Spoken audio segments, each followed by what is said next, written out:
कह सकते हैं कि भाई ये जो मरकरी है किसके प्रेजेंट में हीट हो रहा है, और ये सारी प्रोसेस किससे होती है, हीट से होती है। कोई दिक्कत भी है यहाँ तक? तो हम आगे बढ़ते हैं भाई। अब नेक्स्ट रिएक्शन आती है कॉपर ग्लैंस।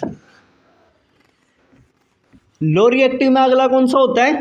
Copper glance. हम और कर रहे हैं किसको? कॉपर ग्लैंस को। और यदि हम कॉपर ग्लैंस की बात करें,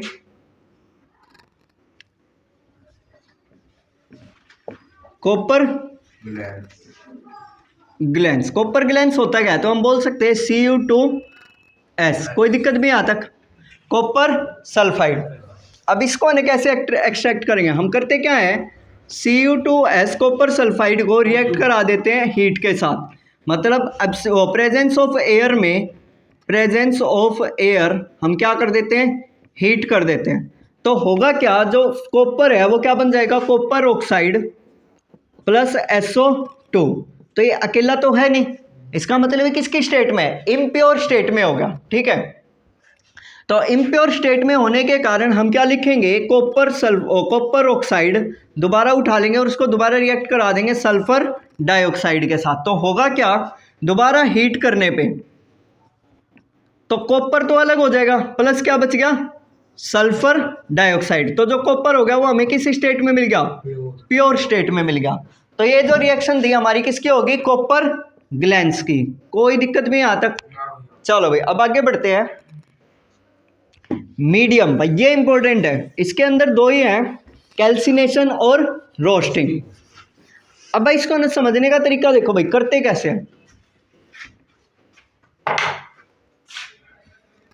ठीक है भाई, इसको करेंगे कैसे? तो हम आगे बढ़े तो हम लिखेंगे कि भाई मीडियम रिएक्टिव, जो एलिमेंट कौन से होते हैं, मीडियम रिएक्टिव। बाकी भाई नोट्स में है कौन सा एलिमेंट किसके साथ रिएक्ट होता है, कौन सा किससे डिकम्पोज होता है, कुछ भी होता है। ठीक है, वो रिडक्शन होता है वो उसमें देखेंगे। क्लियर हो गया भाई, बोलना नहीं है बीच में। अभी तो देखो भाई, मीडियम में हम बात करें तो सबसे पहली प्रोसेस कौन सी होती है, कैल्सिनेशन। कैल्सिनेशन, अब कैल्सिनेशन में है क्या भाई, पहले ही सी दे रखा है, और जो सी होता है वो हमारा डिफाइन करता है किसको, कार्बोनेट को। मेरी बात क्लियर होगी? तो हम कह सकते हैं कोई भी मेटल कंपाउंड हुआ, एम का मतलब क्या हो गया, मेटल, वो किसकी स्टेट के साथ आएगा, कार्बन कार्बोनेट के साथ। किसके साथ आएगा भाई, कार्बोनेट। तो हम कह सकते हैं कि कैल्सिनेशन में पहले से ही ऑक्सीजन प्रेजेंट है, तो अब इसको हीट तो करेंगे लेकिन किसके, एब्सेंस ऑफ एयर। तो हम ले लेते हैं भाई मेटल कार्बोनेट, जिंक ले लेते हैं, ZnCO3 क्या कर रहे हैं भाई, किसकी सप्लाई, किस हीट कर रहे हैं, किसकी प्रेजेंस, एब्सेंस ऑफ एयर। तो इसको क्या कर रहे हैं, हीट कर रहे हैं, एब्सेंस ऑफ एयर। तो प्रोड्यूस क्या करेगा, ZnO प्लस, क्योंकि हमें पता है कार्बोनेट है तो CO2 क्या करेगा, रिलीज। तो अब हम इसको क्या करते हैं, रिडक्शन करवाते हैं। रिडक्शन किसकी हेल्प से, कार्बन की हेल्प से। कोई दिक्कत भी यहाँ तक? तो करेंगे क्या, तो Zn ऑक्साइड, जिंक ऑक्साइड को हम क्या कर देंगे, रिड्यूस्ड करा देंगे। ठीक है, रिड्यूस्ड कराने के हम इसका क्या कर रहे हैं, रिडक्शन। क्योंकि हमें पता है लॉस ऑफ ऑक्सीजन क्या होता है, रिडक्शन होता है। तो जो कार्बन के साथ जब हम इसको रिएक्ट कराएंगे तो कार्बन क्या कर देगा, ऑक्सीजन को ले जाएगा, तो जिंक अकेला बच गया और यहाँ पे क्या हो गया, CO। क्लियर हो गया? तो इस केस में हम कहें जो जिंक जो है वो रिडक्शन एजेंट का काम करेगा, और जो कार्बन जो है वो ऑक्सीडाइजिंग एजेंट का काम करेगा। कोई दिक्कत भी यहाँ तक, कोई समस्या? तो ऑक्सीडेशन रिडक्शन क्लियर हो गया, एजेंट भी क्लियर हो गया, loss of oxygen reduction, gain of oxygen oxidation, यहाँ तक क्लियर हो गया। तो अगला पॉइंट आते हैं, अगली रिएक्शन है हमारी रोस्टिंग। नीचे का तो सेम प्रोसेस रहेगा क्योंकि मेटल भी सेम लेना है। तो अब की होगा क्या,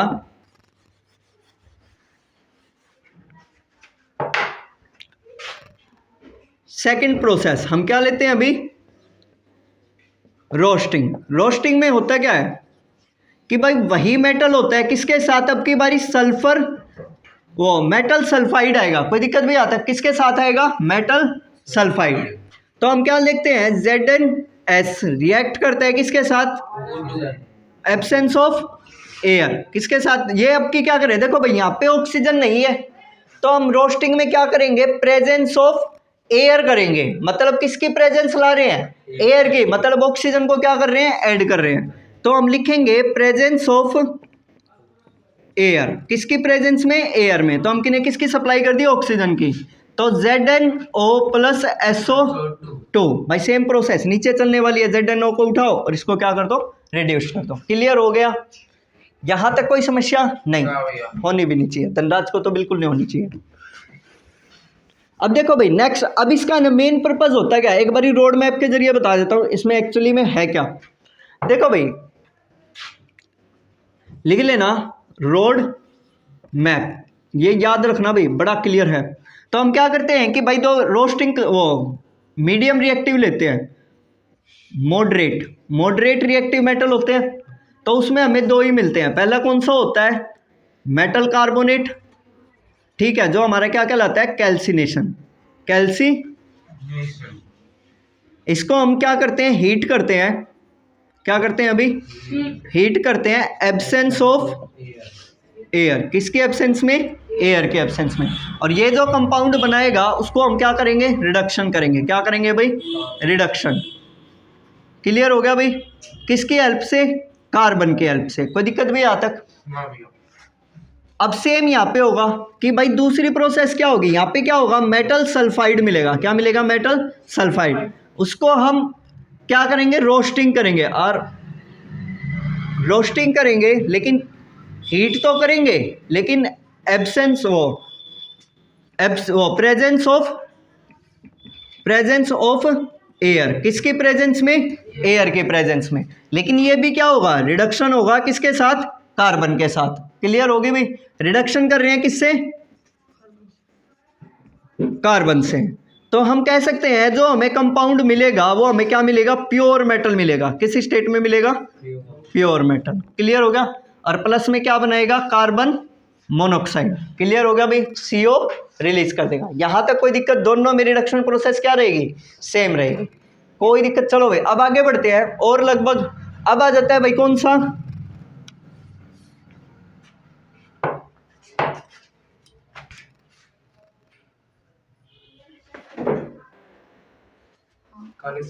अरे चुप, अरे अब भाई नेक्स्ट हम बात कर लेते हैं हाई रिएक्टिव मेटल। कौन से रिएक्टिव भाई, जो अपने आप में क्या होते हैं, हाई रिएक्टिव होते हैं। मतलब ना तो हम उसको हीट कर सकते हैं, मतलब हीट से वो कभी हो ही नहीं सकते अलग। तो उसके लिए हम यूज करते हैं इलेक्ट्रिक करंट। किसका यूज करते हैं अभी, इलेक्ट्रिक करंट। और इलेक्ट्रिक करंट को हम एक्चुअली में बोले तो इलेक्ट्रोलाइसिस, क्लियर हो गया भाई, इलेक्ट्रोलाइसिस। तो इसमें हम बात करें तो सबसे पहले हम ले लेते हैं सोडियम मेटल। सोडियम हमारा टॉप पे ही होता है। क्लियर हो गया भाई। तो यदि हम सोडियम की बात करें तो सोडियम में एक्चुअली होता क्या है, जैसे हम कहें इसको है ना इलेक्ट्रोलाइटिक रिडक्शन भी बोलते हैं। क्वेश्चन मिलेगा 3 मार्क्स में, कहेगा व्हाट इज इलेक्ट्रोलाइसिस रिडक्शन। क्या हो जाएगा भाई, इलेक्ट्रोलाइटिक रिडक्शन। ये रिएक्शन दिखाने का भाई, इसमें लॉस ऑफ इलेक्ट्रॉन। चलो भाई आगे देखो, कोई नहीं जो भी है आगे आओ भाई। जैसे हम कहें भाई सोडियम ने यदि इलेक्ट्रॉन का लॉस किया, किसका लॉस किया भाई, इलेक्ट्रॉन, लॉस ऑफ इलेक्ट्रॉन, तो वो अपने आप में क्या बना देगा, अब इधर देखो भाई Na पॉजिटिव है, सामने देखो भाई। तो सबसे पहले एक सोडियम मेटल रहा होगा, किसी ना किसी उसके साथ क्या होगा, आयनिक स्टेट में। तो हमने इसमें से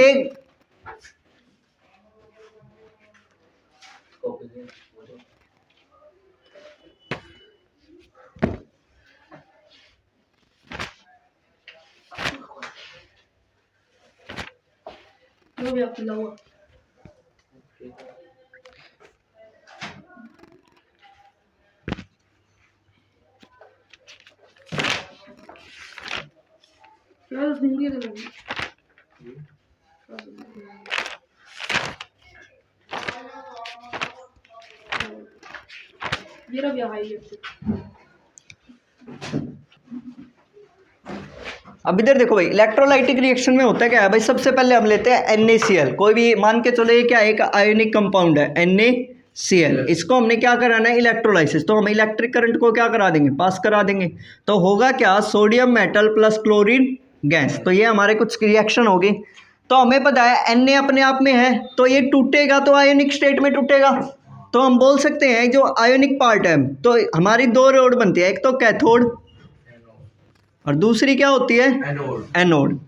क्या होती है भाई, एनोड। कैथोड जो होती है वो नेगेटिव वाली होती है और एनोड जो होती है वो पॉजिटिव होती है। तो कैथोड पे होगा क्या, मतलब ये Na वाला पॉजिटिव एटम जब टूटने के बाद इसमें हम क्या कर देंगे, देखो इस वक्त ओरिजिनल एटम में होते हैं सोडियम में 11 इलेक्ट्रॉन, लेकिन जब आयोनिक में आ जाता है तो वो अपना एक इलेक्ट्रॉन लॉस कर देता है। तो लॉस करने के कारण हम उसे कहते हैं कि Na पॉजिटिव हो चुका है। अब हमें प्योर चाहिए तो हम इसका क्या कराएंगे, रिडक्शन करवाएंगे, गेन ऑफ इलेक्ट्रॉन, और जैसे ही गेन ऑफ इलेक्ट्रॉन कराएंगे ये क्या बन जाएगा, सोडियम।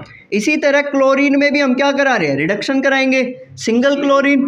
तो हम यहाँ पे देखेंगे कि इस वक्त इसके कितने हैं, 18 इलेक्ट्रॉन है, तो एक इलेक्ट्रॉन हमें क्या कराना पड़ेगा, माइनस कराना पड़ेगा, और जैसे ही माइनस कराएंगे तो क्या बन जाएगा, Cl।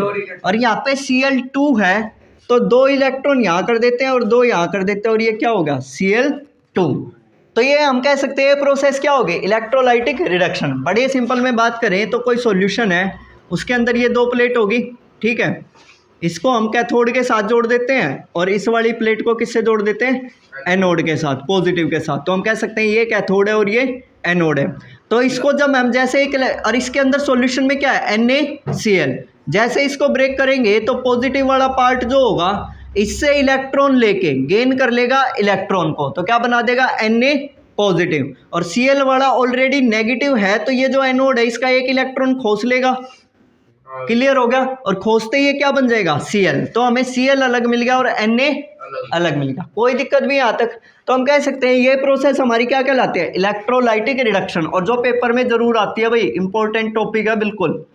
तो अब हम आगे बढ़ते हैं, नेक्स्ट टॉपिक हमारा आयनिक प्रॉपर्टीज। कुछ प्रॉपर्टीज होती हैं आयनिक की जिनके बारे में हम बात करेंगे। 2-3 प्रॉपर्टीज आती हैं जो एक एक मार्क्स में पूछी जाती हैं। आयोनिक प्रॉपर्टीज, आयोनिक प्रॉपर्टीज की यदि हम बात करें तो आयोनिक प्रॉपर्टीज फर्स्ट हम कह सकते हैं सोल्यूबल नहीं है, इनसोल्यूबल है। किसमें इनसोल्यूबल है, insoluble in organic compound, organic compound. अब भाई पूछोगे ऑर्गेनिक कंपाउंड क्या होते हैं, सर जी वे कंपाउंड जो लिविंग ऑर्गेनिज्म से बने हुए होते हैं, ठीक है। जैसे हम कहें पेट्रोलियम, पेट्रोलियम कभी ना कभी लिविंग मरे होंगे जब बना हुआ होगा, प्लांट्स वगैरह हो गए उनसे बना हुआ होगा। क्लियर हो गया भी। तो हम पहली प्रॉपर्टी है। दूसरी प्रॉपर्टी ये कहती है कि इसका हाई मेल्टिंग और बॉइलिंग पॉइंट होता है, ठीक है। तीसरा point conduct heat and electricity easily. Clear हो गया भाई, ये 3 प्रॉपर्टी इनफ है। जिसको और प्रॉपर्टी बनानी हो वो लिख देगा कि भाई ये क्या होती है, soluble in water, soluble in water. Clear हो गया भाई। और एक्चुअली में कहा जाए ये अपने आप में एक पॉइंट बनाता है, ये अपने आप में एक पॉइंट बनाता है। क्लियर हो गया। तो 4 पॉइंट ब्रेक करके लिखे ना, आधे आधे नंबर में टीचर अपने आप दे देगा 2 मार्क्स। क्लियर हो गए। चलो भाई अब आगे बढ़े। अब नेक्स्ट हम बात करें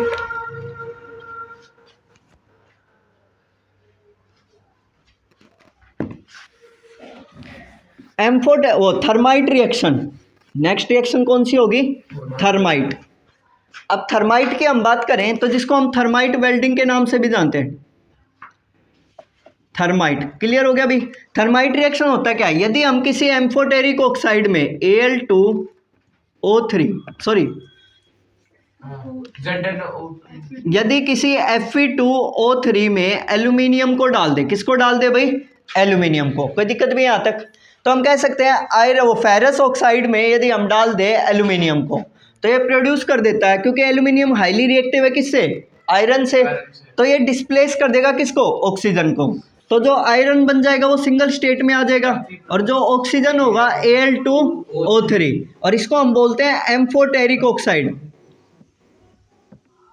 एम्फोटेरिक ऑक्साइड। तो हम कह सकते हैं those oxide which react with acid as well as base, this is known as amphoteric oxide. तो हम कह सकते हैं एसिड और बेस दोनों के साथ क्या हो सकता है, रिएक्ट हो सकता है, तो हम इसे क्या बोलेंगे, एम्फोटेरिक ऑक्साइड। कोई दिक्कत भी यहाँ तक। और यही हमारी क्या है, थर्माइट वेल्डिंग की रिएक्शन है। क्लियर होगी भाई। इसको थर्माइट वेल्डिंग के नाम से भी जाना जाता है। किसके नाम से जाना जाता है भाई, थर्माइट वेल्डिंग। क्लियर हो गया भाई। अब नेक्स्ट पे आओ भाई। नेक्स्ट रिएक्शन की हम बात करें, एक दो क्वेश्चन ही कराऊंगा जो इंपॉर्टेंट से हो। अब हम बात कर लेते हैं कि भाई calcium float over water, which water, hot और कोल्ड, कोल्ड। यस, वाटर कैसा होना चाहिए, कोल्ड। समझ आ गया सर जी। हॉट से तो रिएक्ट ही नहीं करता ना, स्टीम से करते, स्टीम से तो कंप्लीट हो जाएगा। अब देखो इसके पीछे हम कुछ रीजन बताते हैं। जैसे हम कहे कैल्शियम रिएक्ट करता है, Ca रिएक्ट विद वाटर, किसके साथ भी, वाटर, और वाटर भी कैसा होना चाहिए, कोल्ड। तो वो क्या बना देगा, कैल्शियम हाइड्रोक्साइड प्लस, ठीक है भाई, calcium hydroxide plus H2, hydrogen gas. Main role तो इसी का ही है। हाइड्रोजन गैस क्या करती है कि सरफेस को क्या बना देगी, स्टिकी। स्टिकी का मतलब होता है चिपचिपा, सरफेस कैसा हो जाएगा, स्टिकी। समझ आ गया। तो हम कह सकते हैं कि उस केस में होगा क्या, calcium hydroxide float over water. तो हम डायरेक्टली बोल सकते हैं calcium float over water. Clear हो गया भाई, यहां तक कोई दिक्कत। चलो भाई अब आगे बढ़ते हैं। इसके अलावा जो अगला क्वेश्चन बनता है, एम्फोटेरिक ऑक्साइड।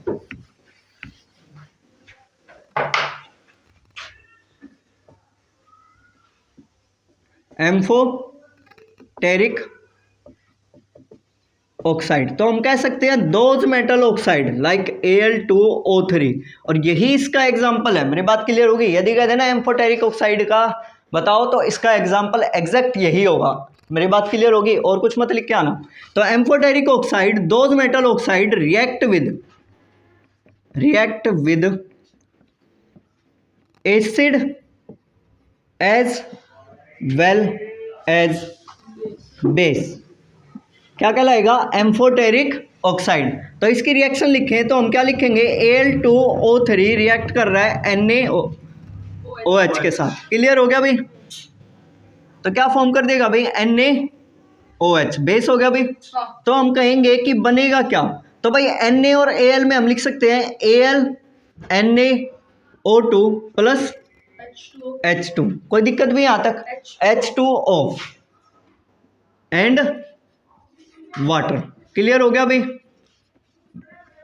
तो हम कह सकते हैं कि those metal oxide react with acid as well as base produced salt and water. क्या बनाएगा भाई, सॉल्ट एंड वाटर। क्लियर हो गया भाई यहाँ तक। चलो भाई अब आगे बढ़ते हैं। तो ये तो होगी हमारी किसके साथ, बेस के साथ। किसके साथ रिएक्शन होगी भाई, बेस। बेस का दूसरा नाम क्या होता है, एल्कलाई। कोई समस्या भी यहाँ तक नहीं। अब हम कह सकते हैं those metal oxide react with acid. भाई एसिड लेना है HCl, कभी H2SO4 लेके बैठ दो, नुकसान कर जाओगे अपना। तो यहाँ पे लिखोगे क्या, AlCl3 प्लस,